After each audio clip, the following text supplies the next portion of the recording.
คันเพิ่นซอยไปแล้วแบบเพิ่นซอยเฮามีทุกสิ่งทุกอย่างหันนะซอยเป็นชิ้นเป็นอันของใหญ่ๆนั่นนี่เพิ่นก็อยากได้เฮา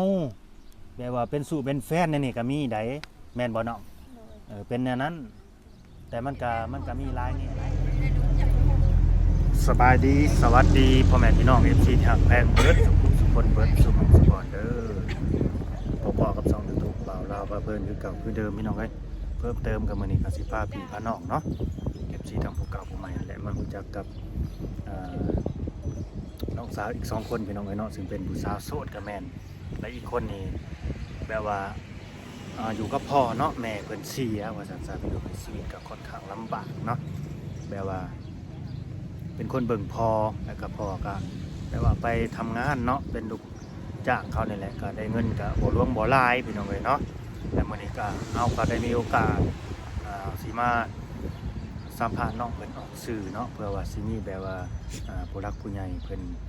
แบบว่าเห็นคลิปแล้วก็ได้ฟังน้องเพิ่นเว้าแล้วก็อาจจะเกิดความแบบว่า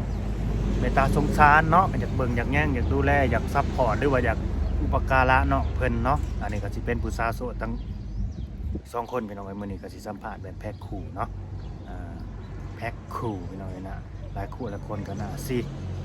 ถึกอกถึกใจเนาะสำหรับน้องสาว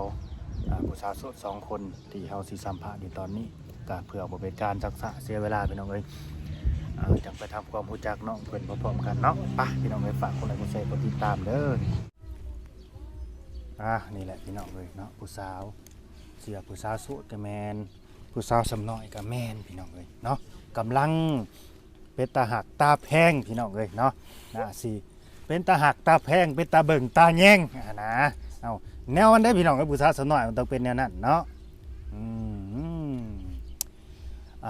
แต่เฮาก็ยังบ่รู้จักสื่อพวกน้องพี่น้องเอ้ยเนาะก่อนอื่นก็เอาสบายดีพวกน้องสบายดี สบายดี ใส่ส่งก็คือกันเลยเนาะสงสัยเป็นหมู่กันอยู่พี่น้องเอ้ยเนาะเป็นหมู่กันบ่ โดย โอ้เป็นหมู่เป็นคู่กันเลยว่าเป็นเสี่ยวกันนี่แหละพี่น้องเอ้ยเนาะคนบ้านเดียวกันสิประมาณนั้นแต่ว่าความงามนี่สูสีกันสูสีกัน พี่น้องเลยเนาะเป็นสาวโสดทั้งสองเนาะ โดย คนใดที่ว่าแม่เสียหั่นนะน้องคนใด น้องคนนี้ โอ้น้องหยังชื่อว่าจังใด น้องดา น้องดา โดย แม่เสียแต่หึงเลยบ่ โดย อืมแม่เสียแต่อยู่กับพ่อบ่น้องตอนนี้น่ะ แม่อยู่กับพ่อ2 คน อยู่กับพ่อ2 คนแม่เสียแล้วเฮ็ดหยังแต่ละมื้อน่ะน้องละหาเงินหาคำในได้บัดนี้ เฮ็ดเวียกหับจ้างค่ะเจ้า อ๋อได้เฮ็ดให้เฮ็ดหน้าคือกันบ่ โดย ดูอันนี้เฮาสิสัมภาษณ์ไปทีละคนเนาะพี่น้องเนาะถ้าเกิดว่าสิถามไปพร้อมกันหลายจะมาสิบ่เข้าใจหันนะก็สิสัมภาษณ์น้องดาก่อนเนาะโทษเด้อน้องดาปัจจุบันนี้อายุจักปีเลยน้องล่ะ 17 ปี โอ้อายุ17 ปีเป็นลูกสาวหล่าอีกบ่ โดย อ๋อเป็นลูกสาวหล่าพี่น้องเอ้ยมีพี่น้องจักคนน้องดา 3อ้ายอยู่ไทยกัน อืม 2 คนอ้าย พี่น้อง3 คนทั้งน้องบ่ แม่ ก็แสดงว่ามีอ้าย2 คนเนาะ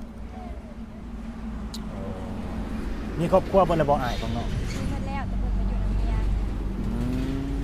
มีครอบครัวเลยเนาะน้องดาเคยแบบว่าไปทำการทำงานทางไทยอยู่ปะ บ่เคย บ่เคยเนาะ โดย อยู่แต่น้ำบ้านเฮาเนาะ แม่ บ้านเฮานี่เคยแบบว่าออกไปเฮ็ดเวียกแล้วบ่ เคยอยู่ ไปเฮ็ดแถวใดน้องล่ะ แถวเวียงแล้วก็กลับมาบ้าน โดย ไปฮอดเวียงเลยเนาะ โดย ไปเฮ็ดเวียกหยังน้องล่ะไปเวียงนี่ เอาหลานเด็กน้อยนะคะ โอ้ไปเอาน้องน้อยเนาะหรือว่าเอาเด็กน้อยอะไรพี่น้องเอ้ยว่าง่ายๆซะถ้าว่าคนไทยเพิ่นก็ว่าไปเป็นพี่เลี้ยงเด็กประมาณนั้นแหละเงินเดือนเท่าใดพออยู่พอกินอยู่บ่เนาะ ประมาณล้านห้า เงินเดือนล้านห้าล้านห้ากับสิประมาณอะไรแบบว่าบ่เกิน 3,000 บาทซะพี่น้องเอ้ยประมาณนั่นแหละแต่จริงๆมันก็บ่ฮอดดอกล้านห้านี่เพราะว่าตอนนี้ 2,000 มันก็ล้านสองแล้วนะประมาณ2,000 ปลายเงินเดือนก็ดี สถานะตอนนี้โสดบ่น้องล่ะ โดยโส อ๋อ ด โสดบ่มีผู้บ่าวหนุ่มๆทั้งใดมาถักมาคุยเนาะ โดย เออครอบครัวเฮือนซ่านกับฐานะนี่พอปานกลางบ่หรือว่าบ่มีหยังเลยบ่น้องล่ะ บ่มีหยังเฮือนกะบ่แล้ว บ่มีหยังเนาะบ่มีหยังเลยเฮือนก็ยังบ่แล้วว่าซั่นสถานะครอบครัวก็ค่อนข้างจะลำบากใครแต่ว่าข้าวน้ำซ้ำปลานี่บ่ได้ซื้อบ่เนาะ บ่ อ๋อบ่ได้ซื้อเนาะ คพอได้กินอยู่ อ๋ออันคือเฮ็ดหน้าเนาะก็เลยบ่ได้ซื้อข้าวตรงนี้เนาะ โดย ถ้าเกิดว่ามีคนอยากอุปการะน้องนี่นะอยากดูแลหรือว่าอยากรับเลี้ยงน้องนั่นนี่น้องก็พร้อมอยู่บ่สิให้เพิ่นดูแลให้เพิ่นเทคแคร์อยู่บ่ โดย อันนี้บ่แม่นสิว่าเฮาสิสัมภาษณ์แบบว่าเปิดใจอย่างเดียวเด้อพี่น้องเด้อเนาะถ้าเกิดว่ามีคนแบบว่าสิเอ็นดูเมตตาสงสารน้องเพิ่นเนาะแบบลูกแบบหลานคนหนึงอะนะแบบว่าชีวิตลำบากอะนะแม่ก็ตายปะแบบนี้อะนะแล้วอยู่แต่กับพ่อนั่นนี่อยากเลี้ยงหรือว่าอยากหลับเป็นลูกบุญธรรมนั่นนี่นะหรือว่าอิหยังก็ตามแต่ก็ได้เด้อพี่น้องเด้อเนาะทางน้องเพิ่นก็บ่ได้ติดขัดหยังล่ะว่าน้องล่ะเนาะถ้าเพิ่นแบบว่าอยากเลี้ยงเฮาอยาก โดย ดูแลซัพพอร์ตเฮานั่นนี่นะ หรือว่าอยากได้เฮาไปเป็นสุเป็นแฟนนั่นนี่ก็จังว่ากันเนาะน้อง โด เนาะ ย อันนั้นมันก็เป็นเรื่องของคนสองคนหรือว่าอนาคตนะพี่น้องหรือบางคนมันก็มีแบบว่าเพิ่นซอยแล้วเพิ่นบ่หวังผลตอบแทนอีหยังหั่นนะเลยบ่หวังอีหยังหั่นนะ โดย ซอยด้วยความเสน่หาเพิ่นว่าพี่น้องเลยซอยด้วยความรักความเมตตาซื่อๆก็มีแต่บางคนคันเพิ่นซอยไปแล้ว แบบเพิ่นซอยเฮามีทุกสิ่งทุกอย่างหั่นนะซอยเป็นชิ้นเป็นอันของใหญ่ๆนั่นนี่เพิ่นก็อยากได้เฮาแบบว่าเป็นสู่เป็นแฟนนั่นนี่ก็มีได้แม่นบ่น้อง โดย เป็นแนวนั้น แต่มันก็มีหลายแง่หลายมุมพี่น้องเอ้ยเนาะก็แล้วแต่เนาะน้องเนาะอันนี้ก็สุดแล้วแต่เขาเรียกว่าบุญนำพาเนาะวาสนาปันแต่งเอาง่ายๆซะแต่บางที่แบบมันก็สิมีแบบหักต่างไว้ก็มีหรือว่ารักต่างไว้หั้นนะเนาะแต่เรื่องอายุนี่ยังบ่ถามเด้อว่าน้องเพิ่นนี่ที่อยากล้มอยากคุยนำบ่ถ้าเกิดว่ามีคนอายุตอนนั้นตอนนี้แต่ว่าอยากคุยนำหนนะพี่น้องเลยเนาะยังสิบ่ถามเอาไว้ถามบัดจังน้อยอยากสิถามเนาะว่าน้องเพิ่นสิให้น้องเพิ่นคิดก่อนว่าสิอยากคุยอยากล้มกับคนทางใดหั้นนะ เดี๋ยวสิถัดมาหาทางน้องขวามือเพิ่นบัดนี่เนาะหลายคู่หลายคนก็ที่เคยติดตามบาลาบาเพิ่นก็น่าจะคุ้นหน้าคุ้นตาน้องเพิ่น คือมาเปลี่ยนไปเปลี่ยนมาแต่น้องหลามปวดขาบ่ โดย อ๋อน้องชื่อว่าจังได๋ก็ น้องดิวจ้า น้องดิวโอ้น้องดิวเป็นจังได๋ดิวกับดาได้เนาะ โด อ๋อย น้องดิวกับน้องดาน้องดิวปัจจุบันนี่ก็ยังโสดบ่ โดย เป็นสาวโสดคือกันเนาะ โดย แต่ว่าการแบบว่าสไตล์การแต่งตัวเนี่ยก็สิตามภาษาของผู้สาวสำน้อยหรือว่าภาษาวัยรุ่นพี่น้องเอ้ยมันก็สิแบบตามเทรนด์เขาหั่นแหละตามยุคตามสมัยมันก็แม่นเนาะน้องดิวปัจจุบันน่ะอยู่จักปีน้องละ 18แล้ว 18 ปี18 ปี แต่ว่าน้องดิวนี่คือพ่อแม่นี่ยังเบิดเนาะ โดย พ่อแม่ยังเบิดแต่สถานะตอนนี้ก็โสดบ่น้องละ โดย โสดจักเปอร์เซ็นต์น้องดิว 100% 100%เนาะ โดย โสด100%เคยแบบว่า พวกน้อง2คนนี่เคยแบบชั่งน้ำหนักเบิ่งอยู่บ่ว่าพักกันหนักจักกิโลนี่บ่เคยเนาะ โดย แต่ความสูงเด้น้องความสูง ความสูงน้อง150 150น้องดาเด้ 154 อ๋อ150เอาน้องดาสูงกว่าบ่โอ้ โดยน้องดาสูงกว่า โดยกำลังเนาะ โดย กำลังดีซ้ำนี่พี่น้องเอ้ยสูงหลายก็บ่งาม โดย กำลังดีสาวโสดทั้งสองพี่น้องเอ้ย แต่ว่าทั้งน้องอันดิวนี่สิเปิดใจเลยบ่น้องหลาเปิดใจบ่หรือว่าจังใดพร้อมสิเปิดใจอยู่บ่ โดย พร้อมเนาะ พอ แบบว่าเปิดใจเพราะว่า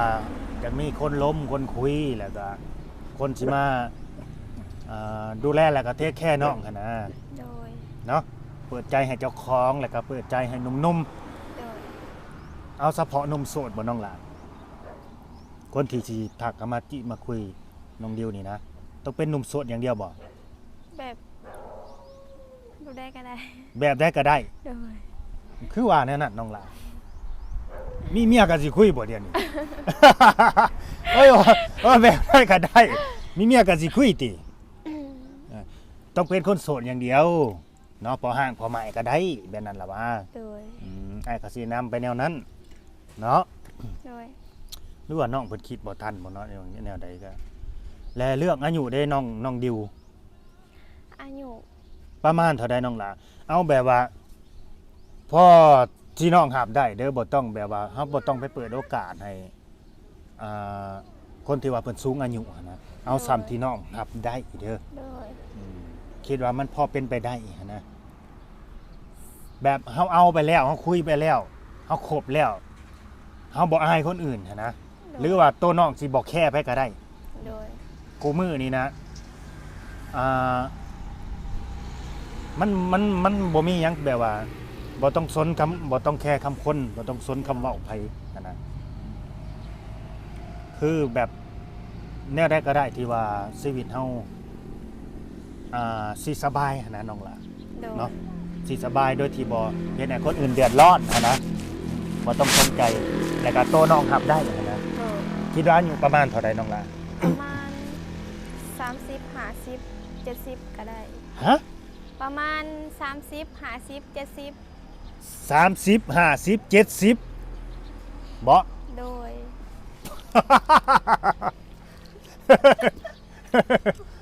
บ่อ้ายบ่เห็นดีอ้ายบ่เห็นดีแต่นี่นะคันว่า30 50แหละ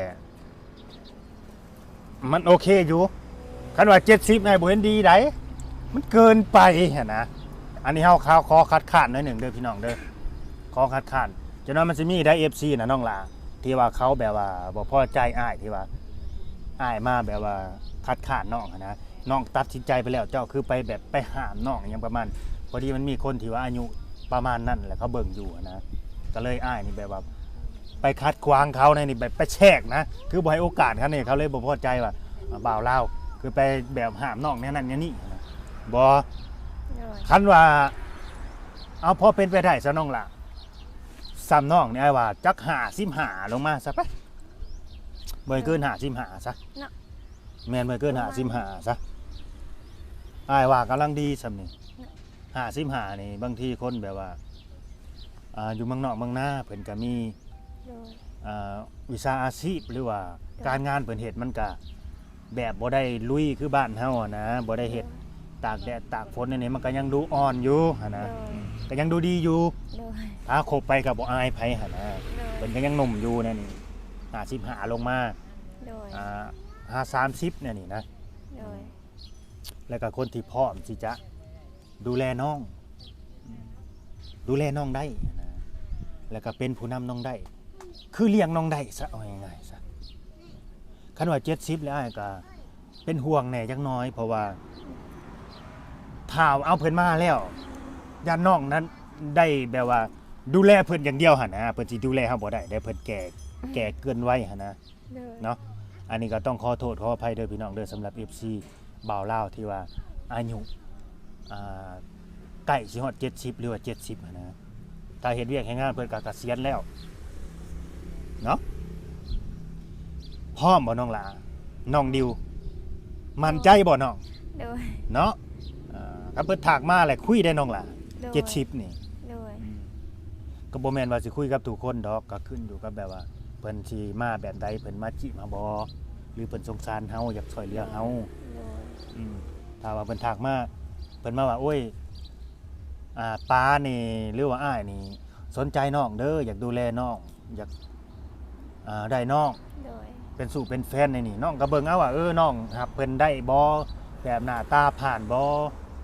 อืมหรือว่าเพิ่นจริงใจบ่นั่นนี่นะ โดย คันว่าน้องว่าโอเคน้องรับได้น้องจังคุย โดย คันว่าน้องรับบ่ได้ก็บอกเพิ่นดี โดย ๆนะเนาะ โดย คนเฮานี่ยังมันก็บ่มันก็บ่สู้ความดีดอกมีหยังก็เว้ากันตรง โดย มันต้องเป็นอย่างนั้น อายุ10 17กับ18พี่น้องเอ้ยเนาะ โดย กำลังเป็นตาหักตาแพงแต่ว่าก็คือว่าแหละคนเฮามันแบบว่าต้นทุนชีวิตมันบ่คือกันบางคนเพิ่นก็เกิดมาในครอบครัวที่ว่าอ่าทุกข์ยากลำบากหั้นนะขาดเคินประมาณนี้บ่มีไผอยากลำบากเนาะน้องเนาะ โดย คือน้องดานี่ก็เกิดมาในครอบครัวที่ว่าขาดความอบอุ่นจากผู้เป็นแม่คือแม่ก็เสียแม่เสียนี่แต่น้องอายุจักปีน้องละ ตั้งแต่อายุ12 ปีเนี่ย โอ้11 12ปีเนาะ โดย พ่อก็บ่ได้มีแม่ใหม่เลยเนาะ โดย เพิ่นก็บ่ได้อยากมีแม่ใหม่บ่ ตอนแรกเพิ่นก็มีแต่ปลาแล้ว อืมน้องก็บ่ได้ว่าหยังตีกันเพิ่นสิมีผู้ใหม่ บ่ เป็นความสุขของพ่อเนาะ แม่ บางทีก็ให้เพิ่นแบบหาเงินหาคำช่วยกันเนี่ยนี่นะ แม่ คนเฮาน่ะสิ่งสำคัญแหละคือมีกำลังใจที่ดี การใช้ชีวิตนะมันต้องมีกำลังใจที่ดีหรือว่ามีคู่ชีวิตนั่นแหละมันจังสิแบบว่าสอยกัน โดย สู้สอยกันฝ่าฟันนะคือการกับพวกน้องนี่แหละก็ต้องอยากมีแบบว่ากำลังใจที่ดีคู่ชีวิตที่ดีอย่างประมาณนี้นะคนที่สิเข้ามานะเนาะ โดย อันน้องดิวเพิ่นว่าสิคุยหนุ่มอายุ30-70 ปีทางบ่าวลาวนี่แอดมินนี่ก็บ่เห็นดีนำเนาะก็เลยแบบแนะนำให้น้องนะว่าบ่เกิน55ปีพี่น้องเอ้ยบาทนี้ก็บ่แม่นแต่ว่าเรื่องแบบว่าอยากมาคุยกับพวกน้องแหละแบบว่าอยากได้เป็นสู่เป็นแฟนอย่างเดียวเด้อพี่น้องเด้อถ้าเกิดว่าสิซอยด้วยความเสน่หาก็คิดว่าเป็นลูกเป็นหลานคนหนึ่งก็ได้เนาะแต่ถ้าเกิดว่าไผที่ว่ามีความพร้อมแล้วนะน้องเว้านี่ถึกใจเบิดเลยนะอยากลองคุยเบิ่งอยากลองคุยเบิ่งอยากลองคบดูใจเบิ่งกับน้องว่าน้องเว้ามาทั้งเบิดทั้งมวลนี่มันแท้บ่นะก็ได้คือกันทางมาคุยน้องทั้งสองคนก็มีโทรศัพท์เบิด2บ่ โดย ข้อมูลการติดต่อได้น้องหล่ะมีหยังแน่เป็นเฟซเป็น LINE บ่ บ่มีไลน์มีแต่เบอร์แอป น้องดามีหยังนะ เบอร์แอป เบอร์แอปน้องบ่ได้เล่นเฟซบ่ ลิ้น โอ้น้องดิวเด้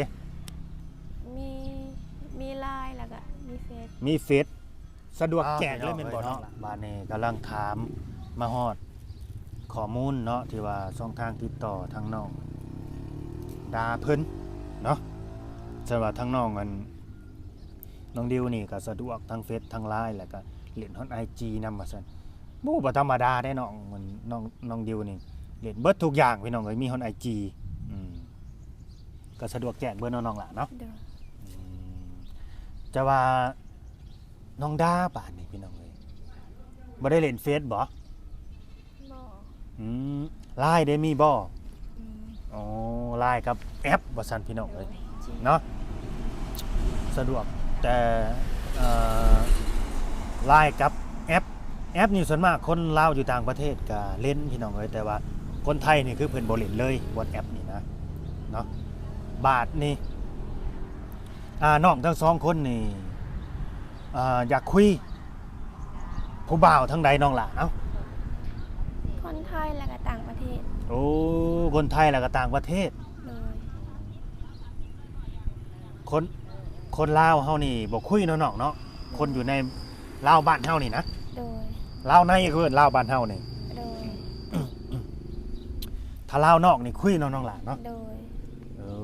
ลาวในบ่คุยเด้อพี่น้องเด้อคุยแต่ลาวนอกผู้ใดที่ว่าเข้ามาเบิ่งมาชมก็ดีน่าสิเข้าใจเนาะว่าลาวในพวกน้องบ่คุยว่าซั่นเพราะว่าเคยคุยมาแล้ว เคยโดนมาแล้วว่าซั่นแม่นบ่น้องดิว โดย คุยแต่คนไทยแล้วก็ลาวนอกพี่น้องเอ้ยเนาะก็ลองถักมาลมมาคุยเบิ่งพี่น้องเอ้ยเนาะว่าพวกน้องเพิ่น สิเป็นแนวใดหันนะเนาะหลังจากที่สัมภาษณ์ไปแล้วกับการที่เฮาทักมาเว้ามาคุยนี่นะบางทีบาทนี่พวกน้องสะดวกตลอดบ่ว่างตลอดบ่ โดย ส่งผลสิตกเนาะเป็นตาย่านได้พี่น้องเอ้ยฟ้าใหม่ฝนใหม่นี่ก็ดีเนาะ โดย คิดว่าฝนสิบ่ตกมันก็สิตกอีหลีเด้อบาดนี่เป็นกำลังใจให้ซุมเพิ่นเนาะส่วนว่าบาดนี้ขออนุญาตถามน้องดิวนี่ตอนนี้ก็อยู่กับพ่อกับแม่บ่ อยู่กับเอื้อย โอ้ สองคน อยู่กับเอื้อยเพื่อนนี่ใกล้ๆกันบ่ อยู่เฮือนหลังเดียวกัน อ๋อบ่แล้วอันหมู่ซุมเจ้าสองคนนี่นะ โดย โอ้ อยู่กันใกล้ๆกันต เพื่อน ลาด ใก ปีน ล้ หนา ๆกัน กันเลย สิว่าเป็นแบบว่าผู้สาวโสดประจำหมู่บ้านก็แม่นพี่น้องเอ้ยเนาะรุ่นนั้นเดียวกันนี่ก็คือสิมีแบบเท่าที่เฮาฮู้แล้วก็เห็นมานี่ก็เห็นแต่น้องสองคนนี่แหละพี่น้องเอ้ยเนาะที่ว่าผู้สาวซ้ำน้อยหั้นนะรุ่นแบบว่ากำลังเป็นตาหักตาแพงหั่นแหละน่าสิมีแต่พวกน้องสองคนตามนั่นเลยเด้อพี่น้องเด้อเนาะถ้าเกิดว่าผู้ใดที่ว่าเข้ามาเบิ่งมาชมแล้ว เกิดความคือห้องอยู่เทิงหัวเฮาน้อง ก็ชิลงมา เฮ้ยเสียงยนต์บ่อยู่เทิงหัวนี่หรือเสียงอีหยังเนาะเกิดความแบบว่าเอ็นดูสงสารหรือว่าอยากเว้าอยากคุยเนาะก็ทักมาพี่น้องเอ้ยเนาะเฮาก็ยินดีที่จะแจกทั้งเฟซทั้ง LINE แล้วก็เบอร์แอปให้พี่น้องเอ้ยบางคนก็อยากโทรมาโดยตรงก็ได้คือกันอันนี้ก็ยินดีเนาะที่จะเป็นสื่อทั้งสะพานหักแล้วก็สะพานบุญให้เด้อพี่น้องเด้อเนาะญาติได้พี่น้องเอ้ยบัดนี้มันฝนสิตกเลยเนาะก็ญาติได้มันมืดฟ้ามืดฝนฟ้าห้องมาเลยเนาะก็สิได้จบคลิปเด้อบาดนี่เนาะมันฝนสิตกนะก็สิได้จบคลิปนี้ก็จะเป็นกำลังใจให้พวกน้องเนาะก็ให้ได้เจอแต่ว่าผู้รักผู้ใหญ่เจอคนหักคนแพงคนเมตตาสงสารนั่นแหละเนาะให้การสวยเรือหรือว่าอุปถัมภ์ค้ำสู้พี่น้องเอ้ยน้องทั้งสองเอาน้องดาก่อนนี่ผู้ชายในสเปคบ่น้องล่ะมักคนแบบใดเอา ใช่ป่ะสเปคเกาะ โดยสเปคน้องแหละมักผู้ชายสไตล์แบบใดเอา สไตล์แบบเท่ๆหน่อยหนึ่ง เท่ๆหน่อยหนึง โดยก็แบบพอดีพอเบิ่งกันนะ โอ้ ในโตกว่านี้ มักคนแบบว่าบ่มักคนเฉยๆเนาะ แม่น มักคนแต่งตัวแน่จังน้อยหั่นนะมักคนแบบเฉยๆเบาเด้อพี่น้องเด้อแต่งตัวแน่จังน้อยว่าซั่นบ้านนี้น้องดิวได้มักผู้ชายในสเปคมักแบบใดน้องล่ะคิดว่ามีอยู่บ่ โดยมีอยู่แบบมากคนแต่งตัวดีจักหน่อย แต่งตัวดี โดย เอาสามารถนี่พอได้อยู่บ่นี่ โดยสบาย โดยเพราะว่ามาก โอเคเด้อพี่น้องเด้อเนาะอันนี้ก็คือแบบตามความรู้สึกหรือว่าความเขาเรียกว่ารสนิยมของพวกน้องเพิ่นเนาะว่ามักผู้ชายสไตล์แบบใดหั่นนะสิ่งสำคัญก็มักคนเอาอกเอาใจอยู่บ่ แม่น แม่น มักคนเอาใจแน่พี่น้องเอ้ยเนาะเอามันก็ถ้าเกิดว่าเฮานี่แบบว่ามีอายุหลายกว่าเขาหั่นนะมันก็ต้องเอาอกเอาใจผู้สาวสำน้อยเป็นเรื่องธรรมดาพี่น้องเอ้ยอันนี้ก็เป็นเรื่องธรรมดาอยู่แล้วเนาะน้องหลานเนาะ โดย ก็ตามนั่นแหละเนาะก็สิได้จบคลิปเด้อพี่น้องเด้อบัดนี้เนาะฝากกดไลค์กดแชร์กดติดตามเนาะเป็นกำลังใจให้บ่าวลาพาเพิ่นแล้วก็สาวโสดนำเด้อพี่น้องเอ้ยเนาะพวกน้องๆนี่เลยเนาะก็จังได๋ก็เอาไว้พออันใหม่คลิปหน้าพุ่นแหละพี่น้องเอ้ยอยู่ดีมีแฮงหักแพงแบ่งปันกันคือเก่าเด้อเอาสบายดีพวกน้องสบายดี สบาย โดยสบายดี